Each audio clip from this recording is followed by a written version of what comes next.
Hey guys, what's up? Mike Baird here, once again, live real estate straight talk. Super excited about this week. I'm always excited, but I hope you're excited too. Thanks for tuning in once again. Guys, this week's topic of real estate straight talk is the magic number. Right here, the magic number. And in my case, it's 275. And what we're gonna do is talk about your magic number and what it takes to get there and what that means for your business. So before I jump into this, by the way, and we talk about more on the magic number and your magic number, what I want you to do, by the way, first time, maybe you've seen me, by the way, on some of my other social media stuff, MikeBairdRealEstate.com. Maybe you're a member of the Smarter Real Estate Tribe. That's a private group that we manage. So definitely if you want to be a part of that and you're engaged and want to take your business to the next level, definitely check that out. And by the way, I want comments. I want people sharing. I want people just telling me what is it that I can do to help their business. By the way, this week's episode is really, I'm doing it because of Brian Colmier and a couple other guys that jumped out, Greg Ward, a few other people in the tribe that basically said, hey, how do you find better deals? And it's going to start with right here, the magic number. We're going to jump into that in just a minute. So definitely share, definitely like, definitely comment, because I'm here for you and I want to serve you at the best that I possibly can. So what I want to show you just really quick, again, this is home sales per quarter since 2012. So we go all the way down here. Here we are, first quarter 2017. And what I want you to look at is this blue line right here. This blue line has to do with the median sold price in dollars. And right now, in our county where I'm doing business, the median price point is $275.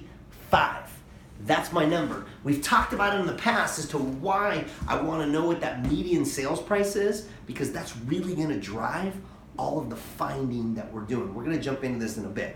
But let me just tell you something. I was talking to my mom yesterday.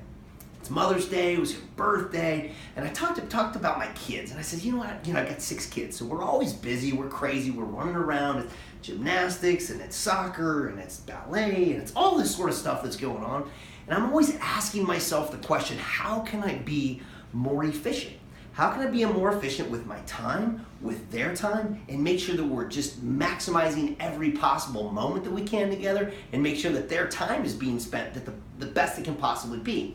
And a lot of times I'm sitting back and I'm like, I don't know that more is the answer. I'm always trying to say, how can I simplify this? How do I break this down and just make it a little bit more effective for everybody? And maybe you've kind of gone through that in your business, in your real estate business, and you're running around, doing some wholesales, and you're running around doing some rehab, and you're running around, I don't know, you're just running around all over the place, and kind of what I would refer to as, it's kind of like emergency mode. You're just putting out this fire and putting out this fire, and you're all over the place with regards to different things that you got to do, and you're wondering, how do I be most effective? Where do I manage my time, and how do I zero all of that in? And where's my target? And I don't know about you, but I remember heading into the gym for the first time. I'm in high school, and I remember jumping on the treadmill. And I'm sitting on that treadmill, and they had those like little sensor things that you basically put your hands on, and you're like walking, and it tells you what your heart rate is. And then up above on that screen, there's that little heart rate zone where they tell you this is your target heart rate zone. They basically, the way they calculate that is they basically say 220 minus your age, and then they basically take 60 to 70% of that, and that creates your target heart rate zone that you want to be in, right in the pocket, right where you want to be. And that's great, because what does that tell you? That tells you, hey, if I'm going to come into the gym, I want to be effective, I've only got 30 minutes to get this done, and what am I going to do? Well, I want to get right into that zone. And what's happening now, I feel like in the real estate business, a lot of the first timers are getting out there, or maybe you've been in the business for a while and you're still just kind of running around kind of crazy, is a lot of times we don't know what pocket, what zone that is. The magic numbers that we ought to be working ourselves within. Sometimes we're over here and we're just running as fast as we can. We're sprinting, and we're not losing the weight that we want to lose. Or we head on over and we're just walking, and we're not maybe getting their heart rate up high enough. Maybe it's too high, maybe it's too low, whatever, but we're just not getting the results that we wanted. And again, I don't know about you, but sometimes I feel like I'm that way, where I'm just running all over the place. I don't know what I should be doing, and I just kind of come back, settle back into the pocket, and say, look, where am I going to make the most money? Where am I going to be most effective? And where am I going to mitigate the most amount of risk? So that's exactly what I want to talk about today. And really, it all comes down to understanding your marketplace and understanding where that target is. So let's jump into that right now. By the way, you digging this? You excited? Because I get excited. Every time I start thinking about this and I want to improve my business, I want to take it to the next level, this is what I get excited about. And by the way, if you're ever thinking, hey, you want to go one-on-one with me, you want to have a consultation, you want to break this down, you want to talk this over, you want to start your business, you want to be more efficient with your business, definitely check out one of the links below or above or whatever that link is. Click on the link, and definitely I'm doing free 45-minute consultations right now with people trying to help take their businesses to the next level. So if that's you, definitely check it out. I had a consultation this morning. It was awesome. A gal in Florida, and she's doing awesome. She's killing it. And I had another one just the other day in Massachusetts. So guys, this is the real deal. I'm here to help you. I'm here to take your business to the next level. And after doing 1,500 homes and dealing with the best and the worst and the ugly and the nicest and all this kind of thing, I'm bringing this to you in the best possible way that I can, that's concise and easy for you to understand, and hopefully this is helpful. So we've talked about it in the past, okay? This magic number, the median price point in my marketplace. My marketplace right now, $275. Now, why do I like that? Why do I like that price point, and why is it important to me? And maybe this is a review for some of you in some of the other videos and things that you've seen. Maybe you've bought my mastermind library. You've seen some of the stuff that I've talked about in the mastermind library. But again, on a high level, and when I'm talking about this, we see this bell curve, right? And what I'm seeing here is 275K. That's where the majority of the transactional activity is taking place. That's where the majority of the buys and the sells and people are buying in my county right here. So again, right here we have maybe a $5 million property. Over here I have like a 20K property. Well, not too many people buying property for 20K. Not too many people buying property over here for 5 mil, right? But the majority of the transactional activity right here is in the 275. Some of you guys are thinking, well, wait a minute, Mike, I thought you were going to tell me about how to find property, some different ways to find property. Well, here's the deal. If I don't know the target and the ideal property that I want to go after, then I really have no business in finding. Because what's going to happen is we're going to have all these people bringing me property. I'm going to be chasing one over here and chasing one over here and chasing one up there. And all of a sudden I'm like, no, I want to be looking at the properties that are going to be in my pocket every time, in the pocket or as close to that pocket. Yeah, I get it. Like we're going to find something maybe up here in the 350 range. Maybe we're going to find some down here in the 220 range. But that's okay as long as I understand where that pocket is. And again, in my mind, coming back to this graph, the numbers don't lie. 275K, that's the pocket. That's where the majority of transactional activity is taking place. So do I want to mitigate risk? Yeah, I want to mitigate risk. Yeah, do I want to have the opportunity of selling to the highest possibility of people? Do I want to be in multiple offers when I'm selling on the back end? Yes, that's where I want to be, right? So I want you thinking about it in your mind right now. Think about it. Where are you at? The marketplace here. You just jump into Google right now and just type in, just say median price point, your county. Median price point, zip code. Or find out through realtor.com, or there's tons of places you can easily go out and find your median price point. That's an action item. I want you to do it right now. Look at it, write it down, take a note, find out what your median price point is. Because again, that's where I want to attract. That's where I want my potential deals to come through, okay? So median price point we've talked about. So let's take this to the next level, okay? Now that I know that my median price point, that means I want to be selling into this price point here, into this price point. So I want to be selling into the 275 range. So again, let's just drive this. I'm going to shut this door. That's people walking by. So 275, that's where I want to be selling into. Yeah, maybe I'm selling into 300, maybe 325. But again, the fact that I just know in my mind that that's my number. 275 is my number. That's where I want to be in the pocket. The ideal deal, the one that I want to do, okay? So let's walk this through. So I want to be selling where? I want to be selling into 275. So if I want to be selling into 275, I'm going to start backing into some numbers and say, okay, ideally then, what price point do I want to be buying in? Where do I want to be? Where do I want my deal flow? Where do I want the deal flow and attraction to be happening to coming my way? So let's just back into those numbers. We've done this before in other trainings, but I'm just going to drill it over and over and over again. So you're laying in bed at night just like, numbers. I always say you can't be doing this business unless you know your numbers. Same thing, walking into your gym, you're gonna jump onto the treadmill. What do? Put your hands on that little sensor, you're walking, you're checking, where's my heart rate, where am I at? In my case, 220, I'm about 40, that puts a 180. I need to be between 180 and 126. That's my target zone, my target fat burn zone. Well, we're gonna talk about our target money making zone right now. 275 is where I wanna be selling into. Let's back into the numbers. first thing I'm gonna do is I'm gonna subtract out what I refer to as my closing costs, or cost to sell. It's gonna be about 6%. About 6%. Now that might be a little bit different for you in your marketplace. Maybe you're paying agents more, maybe you're paying agents less, maybe you're not dealing with title companies, but you're dealing with attorneys. But it's important for us to know, if I go ahead and I sell a house, what's it gonna cost me? Maybe you're a real estate agent. If you're a licensed professional real estate agent, this number right here might be more like 4% to you because you're having some savings there and you're representing yourself. I don't know. But one thing we gotta know is where are we at? Where are the closing costs? What's it gonna take as cost to sell that particular property, okay? The next thing I'm obviously gonna look at is I'm gonna say, okay, well, how much rehab is it gonna take? Ideally, we've talked about it before, I wanna be in properties that I'm in and out of between 90 to 120 days, right? If I'm in those types of deals, I'm talking 20, maybe $30,000 in rehab. That's where I wanna be. So why don't, in this case, why don't we just put, I don't know, 25 grand. So 25K of costs, right? Rehab costs. Okay? Target, this is where I want to be. Taking out my closing costs right here, 6% of closing costs. Then I'm coming in 25K is going to be my estimated rehab cost. That's kind of ballpark where I want to be, 25, 30, 20,000, but 20 to 30,000, that's the kind of rehab I want to do because guess what? Those are the types of rehabs that I'm going to be in and out of 90 to 120 days. Again, I'm thinking about mitigating my risks, selling as quickly as possible, multiple offers, making more money, moving on to the next deal, okay? So we're moving into the system. So here we go, 275 minus closing costs, minus my rehab costs, and that's kind of where I'm at. So now I'm thinking to myself, well, what would I expect?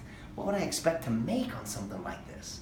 Well, typically you're thinking, well, I'm probably making 15 to 20% on something like this is where I'd want to be, 15, 20% of this number right here. So I'm going 275 minus the 6% minus the 25, and give me a calculator. Let's see if we can break this down. Do I have a calculator here? Let me see if I can get a calculator. Hold on. Sorry, I can't get this calculator going. Do you mind hooking me up there? Yeah. So we're gonna go 275K, subtract out our 6% in costs, okay? And then what I also wanna do is I wanna subtract out 25 grand in my rehab costs. Do that right here. So we're gonna go like this. So 275 is how we run the numbers pretty much every day on this kind of stuff. 275, subtract out my costs, subtract out my rehab. It's gonna be about 233. I'm also gonna look at this and I'm gonna say, okay, I wanna make about 15% of that, 198. So boom, and I'm gonna subtract out 15%. This is my profit. And this is gonna give me a number of about 198.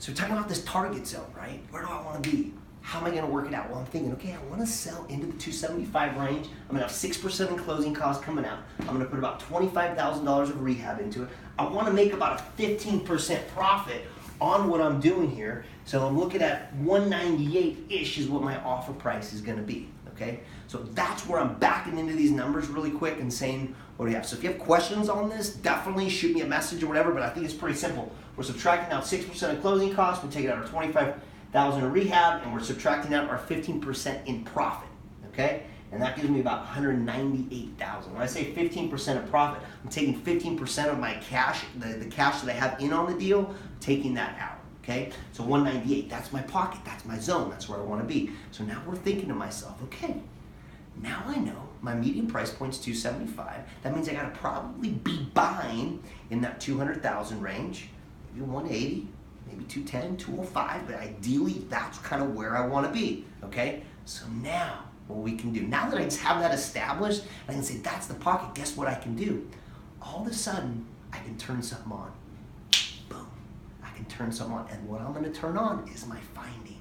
I'm gonna turn on that flow, because what I wanna do is I wanna be a magnet, right? Back in the days of college, you wanna be that chick magnet, I wanna be this property magnet, like all these deals are flowing my way, right?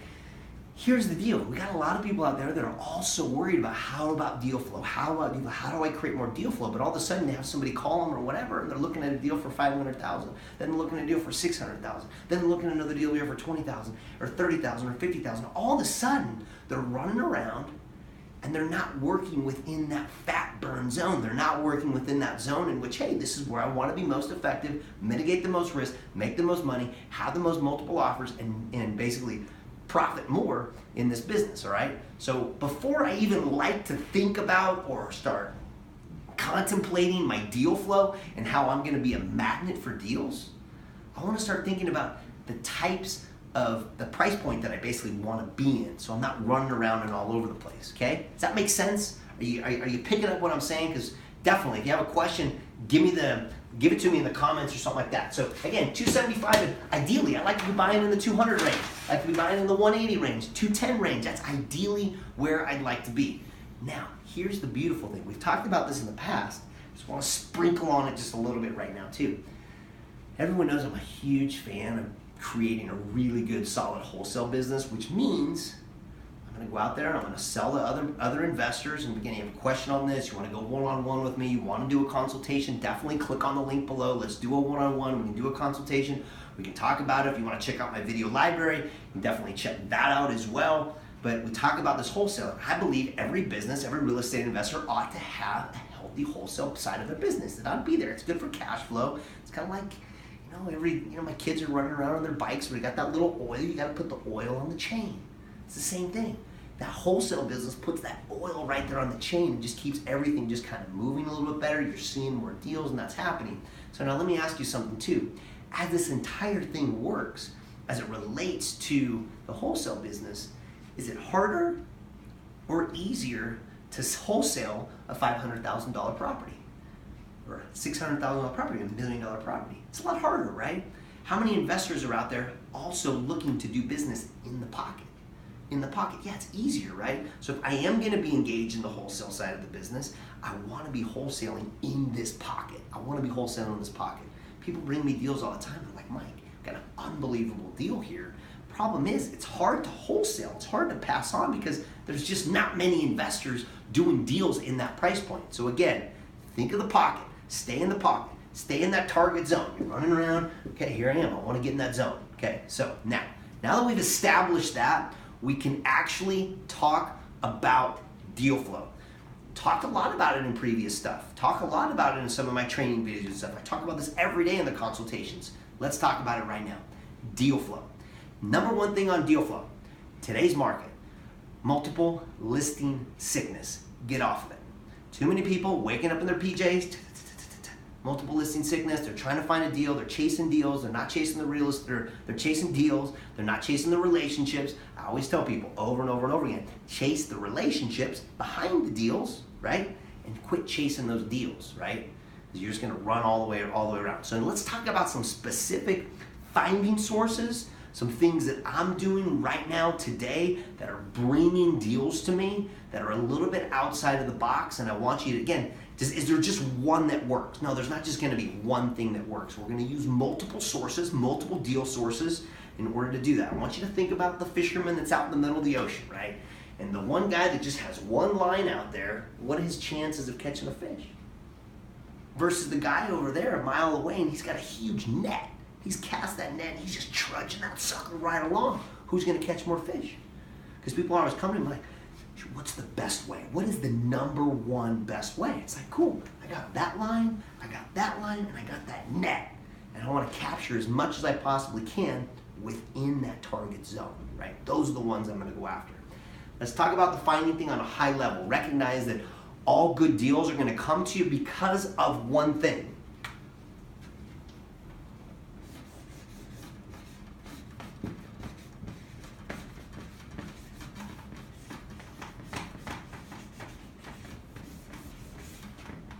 Because of a motivated seller. If we're dealing with deals, if we're dealing with houses, we're dealing with stuff where we just don't have a motivated seller, there's not something that's pushing this entire deal through, the likelihood of really getting a good deal on this are not real great. So what I want to do is, number one, I'm asking myself, where would I potentially find a motivated seller? Where do motivated sellers exist? And I'll tell you this, a lot of times they don't exist on the MLS. They could potentially exist there, but I don't like to go there. Because again, that's where all that competition is. That's where everyone else is looking. As everyone's jumping up in their PJs, they're checking it out, right? I want to get off that. But again, the single common denominator between the good deals out there are the motivated sellers. Okay, so where are we finding motivated sellers? I'm going to give you a list. I'm going to just show you some of my top ones, some of the things that I'm doing right now in order, and I want you to go out there and do it in your place, and you're going to find that some of this is going to work really well for you. Some of it might not work as well. But again, I want to cast a huge net. Okay, so think about it. Any one work? No. Several of them? Yes, cast the net. Okay, let's jump into this motivated sellers. Where do you find them?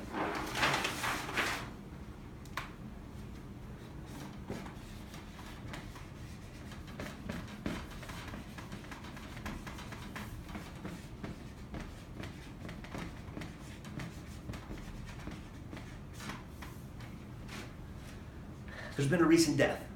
There's something that happened in the family where there was a recent death. Maybe it was grandma and grandpa's house, maybe it was dad's, whatever it was. There's been a recent death, and what has happened now is the kids have now taken, for the first time, they've taken that house, they've taken that asset through probate or whatever. It's going through that probate process, and because of that death, there's an opportunity for liquidation. And the kids are all wondering, should we sell this? What is it worth? Here's the greatest thing about recent deaths or passings away or probate type of deals is typically the children or the people who inherit that home generally tend not to be super, super price sensitive.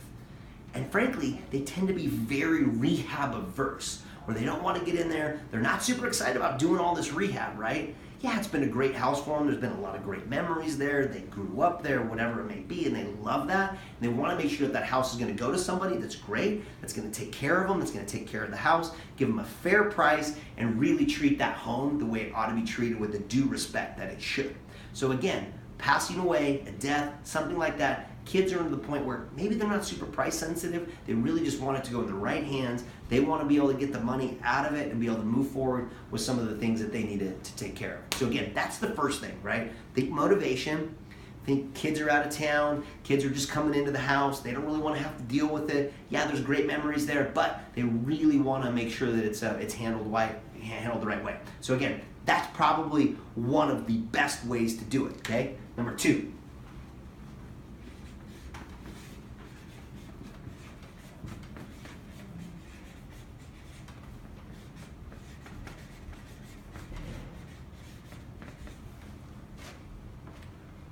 Out-of-state landlords. So here's what happens.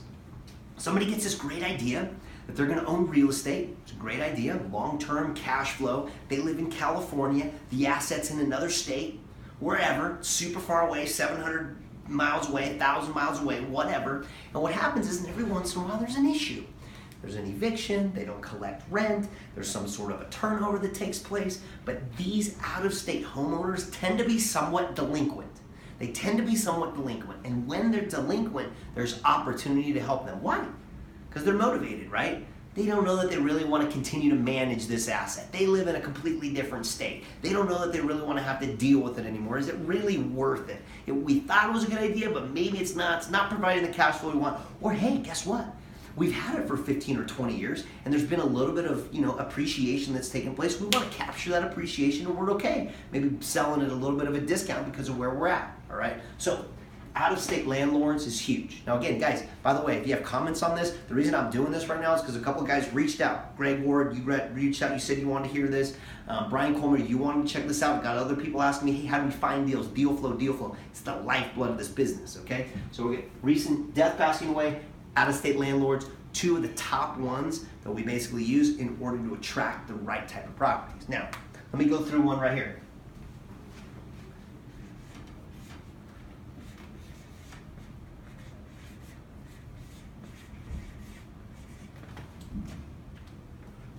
Bird dogs. Bird dogs are people that we go out and we hire them.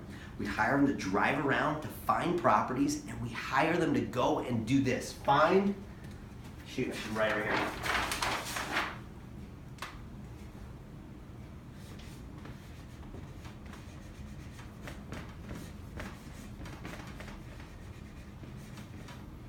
Vacant and abandoned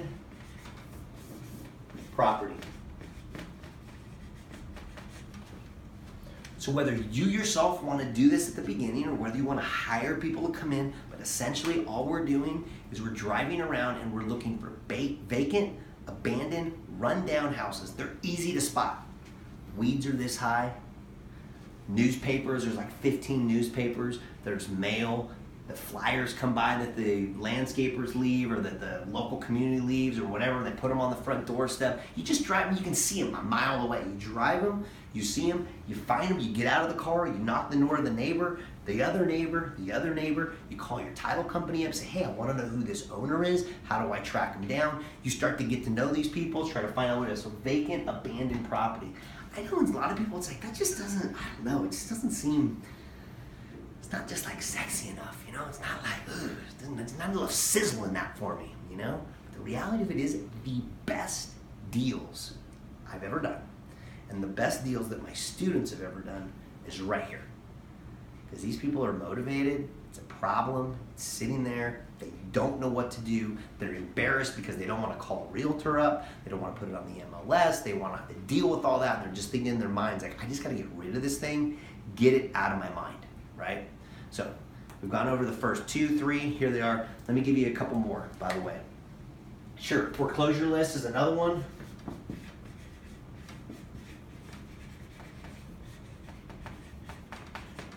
These people are somewhat delinquent financially. It's the point where the bank's starting to foreclose. So typically there's a notice of default or a notice of sale. There's a million ways to go about that and track it out. I'm not even gonna go into the details because every state is just a little bit different. We can do that one-on-one if you want. But basically there's trustees that are working on behalf of the banks. I wanna go after those foreclosure lists. I wanna either mail them or knock them or talk to these people. And again, I want you to think about this. What we're really trying to do is solve a very particular problem that people are having. How do I solve that problem? How can I help them? Is it a financial thing? What is it? So that's what we're trying to do. So a foreclosure list might be a way to do that. Also a condemnation list, and I don't know how to spell condemnation lists. You can almost go into any city, any county, you go in there, walk in there and say, hey, by the way, do you have a list of all the properties that are homes that have been condemned?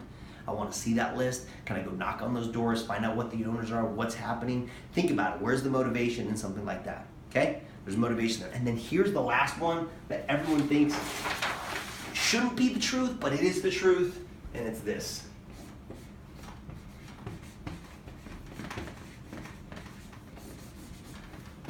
Is other investors, people like myself, other people that are out there that are other investors, they're in the business, and guess what? Yeah, sometimes they just have too many properties. So what do they want to do? They want to unload those, they're wholesalers. So investors, wholesalers that are in this business that are already about it. And you're probably thinking to yourself, why in the world would somebody like me, or why would another investor sell me a good deal?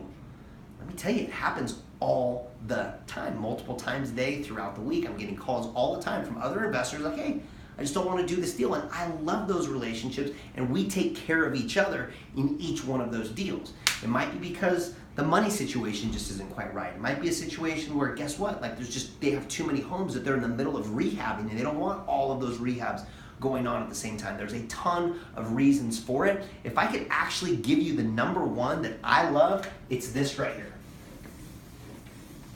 It's working with other investors. It's working with other people out there that are reputable, that know what they're doing. I want to reach out to them. I value those relationships. I want to send them cards. I want to send them gift cards. I want to send them cookies. I want to send them whatever it is.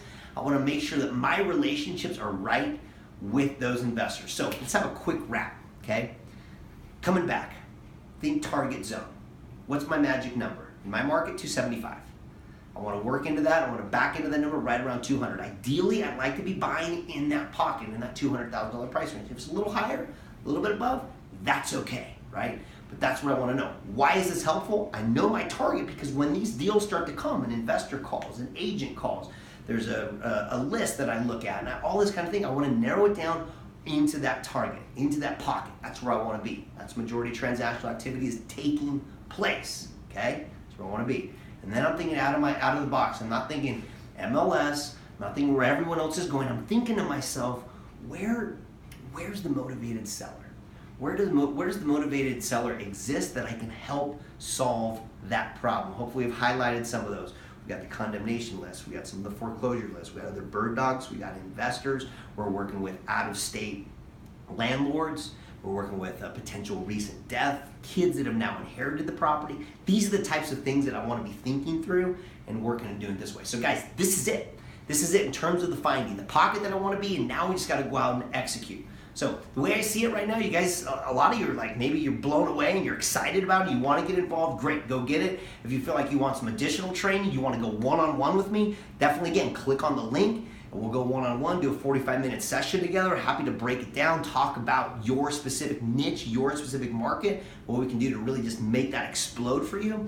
If you're also thinking, hey, you know what, I'd rather just check out some videos and I want some more training, definitely check out Mike's Mastermind Library. You can check that out. A lot of people are learning a ton of stuff and exploding their businesses that way too. So hopefully, again, think about it. Next time you hit that treadmill and you're like, tread along, get yourself in the target zone. Thanks for watching again. Mike Baird, Real Estate Design and Real Estate Straight Talk. We'll talk to you guys soon. See ya.